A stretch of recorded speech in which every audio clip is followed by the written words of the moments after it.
তাই না? হ্যাঁ, দুইটা ফলস, একটা কি ট্রু। ট্রু। মোশনটা আসছে কিন্তু মোটর থেকে, মোটর, তারপর কি মোটর পুলি, মোটর পুলি, তারপরে কি মেশিন পুলি। মেশিন পুলি, মেশিন পুলি কানেক্টেড উইথ কার সাথে? ক্র্যাঙ্কশ্যাফট। ক্র্যাঙ্কশ্যাফট।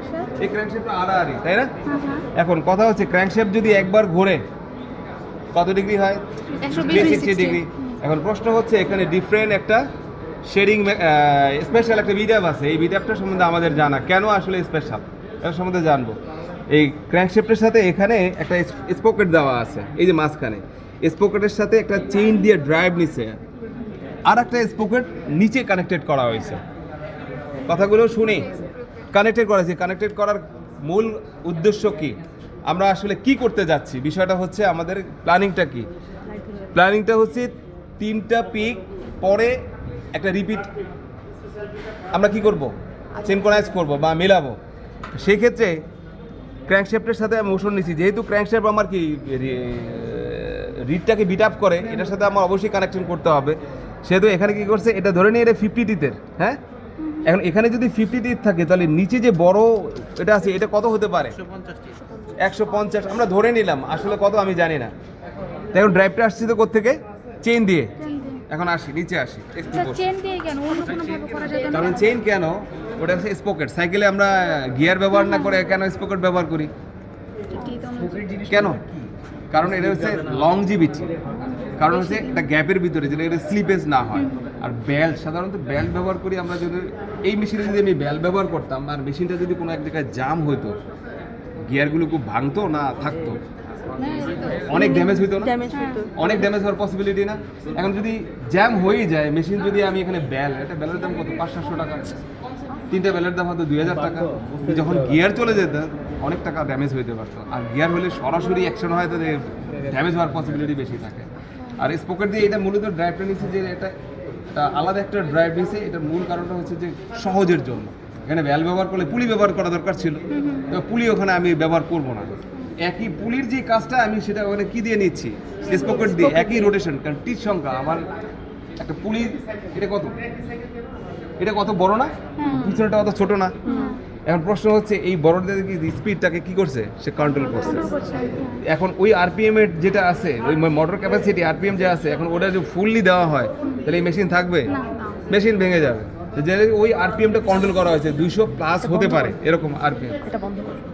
ঠিক সেম ওই রোটেশনটাকে স্পোকেট দিয়ে মোশনটা খুব অল্প চিকন জায়গার ভিতরে জায়গাটাকে সংকুচিত করে কি করছে, জায়গাটাকে ওখানে নিয়ে নিছে।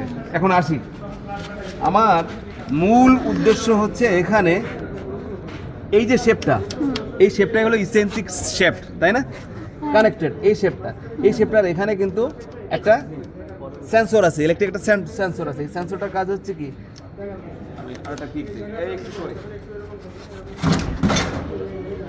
লিভারটা আসছে, ওই যে আসছে কাছাকাছি, এই যে একটা লিভার আছে। হ্যাঁ, এটা ঘুরে এটার ভিতরে ঢুকে, যখনই মেটালিক সেন্সর, মেটালে যখন সারফেস পাবে তখন কোনো একটা জিনিসকে সে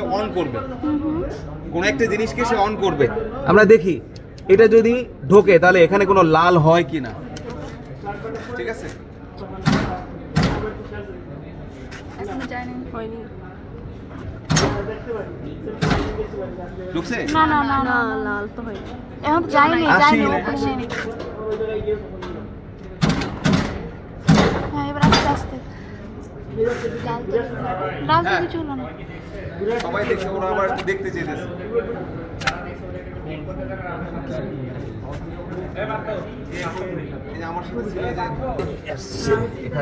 এখানে একটা আমি তো ভিতরে যেতে পারবো না। মানে সিগন্যালটা অন হলে এই মোটরটা অন হয়ে যায়। ওই যে উপরে পাইলের যে মোটরটা আছে, হ্যাঁ, মোটরটা অন হয়ে যায়। মোটরটা যখনই অন হয়ে যায় তখন এটা যতটুকু ছাড়ার কথা ও ততটুকুই পাইলটা ছেড়ে দেয়। ওই তখন ইকোনমাইজার দিয়ে তখন রাইট, ঠিক আছে, ওটা ছেড়ে দেয়। ছেড়ে দিলে এটা দিয়ে কেবল ইকোনমাইজারটা অন হচ্ছে, কন্ট্রোল করে, ওটা কন্ট্রোল করে।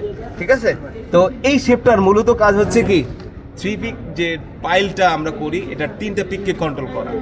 যদি ওটা 50 হয়, এটা কত, 150 হলে 3টা পিক পরে ওর একটা সাইকেল হয়। এখন আসি সাইকেলটা কিভাবে হয় সেটা আমরা দেখব। ঠিক আছে, একটু এদিকে আসি।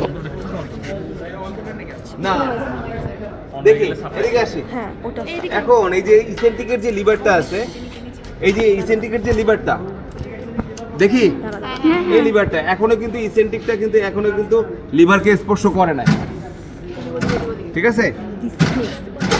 এই এখন এই যে কিন্তু এখন touch করলো, সারফেসে হ্যাঁ। এসে টাচ করছে। এখন আমরা দেখি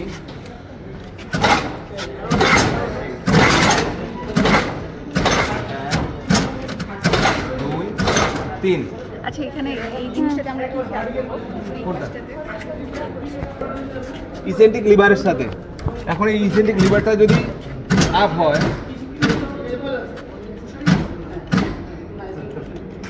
এখন তিনটে এক হয়ে গেছে না? এখন বসি, এদিকে বসি। এখন এই ইসেন্ট্রিক লিভারের সাথে এখানে এই যে শেপের মাধ্যমে কানেক্ট করা হয়েছে, হ্যাঁ? হ্যাঁ এই শেপটা মূলত যেটা কাজ করে এটা ফালকামি, একটা জাস্ট 3 ভাগের 1 ভাগ জাস্ট ফালকামিং করে। কেন করে? ওই যে ইসেন্ট্রিকের কারণে, লিভারের কারণে উপরে উঠানো নামানো করতেছে। এখন এটার এখানে আমার এখানে মূলত দুইটা কাজ। একটা হচ্ছে কি আমার হচ্ছে হলো ওই এই ড্যাগারের মূল কাজ হচ্ছে এখানে লুব লেন্থ ছোট বড় করার জন্য এই দুইটা বোল্ট লুজ দিয়ে যদি আমি এই ড্যাগারটাকে কিছু নেই তাহলে সামনের মানে আমার ফ্রন্টে যদি দেই তাহলে আমার লুব লেন্থটা বেড়ে যাবে, আচ্ছা। আর যদি আমি এটা পিছনে নিয়ে আসি তাহলে এখানে গ্যাপটা কমে যাবে। তাই ক্লিয়ার তো? আরেকবার পিছনে কিন্তু সামনের এটা কিভাবে বিষয়টা একটু হয়? কম এই এটা লুজ দিব, পিছনে- এটা লুজ দিয়ে এরপর আমি এটা এবার ঘোরাবো, ঘোরালে এই ড্যাগারটা ভিতরের দিকে যাবে। কোথায় দিকে যাবে? কি হবে? ভিতরের দিকে গেলে মোবাইলটা একটু দেই আমি। তুই একটু এটাকে এদিকে নে, এদিকে এই যে না, এখন এদিকে দেখি নে, এই যে। এই যে ড্যাগারটা এটা ঢুকছে কোথায়? এটা কি নাম? এটা স্লে হ্যাঁ, এটা স্লে। এই স্লের ভিতর দিয়ে ঢুকে গেছে কিন্তু। ও আচ্ছা এখন এটা ভিতর দিয়ে ঢুকে যাওয়ার মূল কারণটা হচ্ছে কি যে দুইটা কাজ। একটা হচ্ছে এখানে এই যে নকটা আছে না, এই নকটার সাথে এখানে স্পিন কানেক্টেড। এই যে এটা কিন্তু স্পিনের বক্স, ঠিক আছে? এটা স্প্রিং এর বক্স স্পিন বক্স, দুইটা স্পিন আছে। যখনই এটাকে প্রেসার দেয়, যখনই এটাকে কি করে প্রেসার দেয়, তখন এখানে প্রেসারটা রিডিউস হয়ে যায়। যখনই রিডিউস হয়ে যায় তখন এই রিডটা তখন কমে যায়। ফ্রন্টে চলে আসে, তার মানে বিটাপে ফুল বিটাপে চলে আসে। তার মানে এটার কাজ কি? এটা কাজ হচ্ছে এই স্পিনে যে নকটাকে কি করা, পুশ করা, আর এই দুইটা নাট লুজ দিয়ে লুব লেন্থকে অ্যাডজাস্ট করা। দুই সাইডেই আছে এটা এবং ওই সাইডে দুই সাইডে আছে দুইটা। এখানে যতটুকু করতে হবে ওখানে ওখানে same ততটুকুই ততটুকু করতে করতে হবে। ক্লিয়ার কিনা?